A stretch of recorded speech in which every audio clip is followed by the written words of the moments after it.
মদ্যপান করে মহিলাদের বাজে কথা গালিগালাজ, প্রতিবাদে বিক্ষোভ এবার মহিলাদের। ঘটনাটি মাথাভাঙা ১ নম্বর ব্লকের কুশামারি গ্রাম পঞ্চায়েতের কালীরহাট বাজারে। জানা গিয়েছে দীর্ঘদিন ধরে মদ বিক্রি করছেন ওই এলাকার এক বাসিন্দা, কিন্তু বহুবার মানা করা সত্ত্বেও তাদের কথায় কোনো কর্ণপাত করেনি। তাই এদিন মহিলারা সেই দোকানের সামনে এসে বিক্ষোভ দেখায়। এক গৃহবধূ বলেন, বাজারে যাওয়া যায় না মদ্যপানের জ্বালায়। মহিলাদের বাজে মন্তব্যের পাশাপাশি গালিগালাজ করা হয়। শুধু তাই নয়, ছোট ছোট বাচ্চারাও নেশায় আসক্ত হয়ে পড়েছে। এর ফলে সমাজে ধ্বংসের পথে চলেছে। তাই তাদের দাবি, এলাকায় মদ বিক্রি বন্ধ করতে হবে। তিনি আরও বলেন, গত 1 বছর ধরে এই ব্যবসা চলছে। বাজারে কয়েকবার আন্দোলন করেও কোনো কাজ হয়নি। তবে এবার যদি মদ বিক্রি বন্ধ না হয়, তবে আরও বৃহত্তর আন্দোলনে তারা গড়ে তুলবেন বলে জানিয়েছেন। বিক্রি করতেছে, আমরা মদ বিক্রি করতে দিব না। আমরা ওদের মদ বিক্রি করা আমরা বন্ধ করব।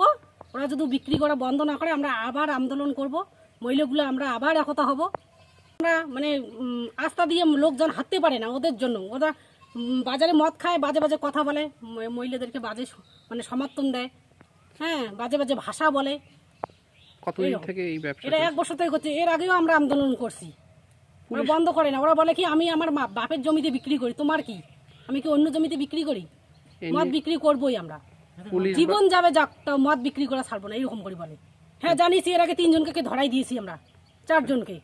পুলিশ বলছে আপনারা বন্ধ করেন, তারপরেও চলছে। ওরা বাচ্চা কাচ্চাদের হাতে মদ দিচ্ছে, 10 বছর 5 বছরই বাচ্চাদের হাতে মদ দিচ্ছে। বাচ্চারা এদিকে নিয়ে যায় খাচ্ছে, বাচ্চাদের হাতে দিচ্ছে, বয়স্ক লোকদের হাতে দিচ্ছে। মনে করো আমাদের মানে জেনারেশন তো চলে গেছে, বাচ্চাদের এখন কি হবে? ওদের জেনারেশন যদি চলে যায় এরকম করে মদ দারু গাঁজা খেয়ে, তাহলে কি হবে? সমাজটা কি উন্নত হবে না সমাজটা ডুববে? এই জন্য আমরা বিক্ষোভ দেখাচ্ছি, আরও দেখাবো। যদি বন্ধ না করে ওরা, তা আমরা আরও বিক্ষোভ করব। আমরা চাচ্ছি মদ বিক্রি করা বন্ধ হোক। মদ গাঁজা জুয়া কোনো চলবে না কালীরহাটে বাজারে। ভগবতী বর্মন।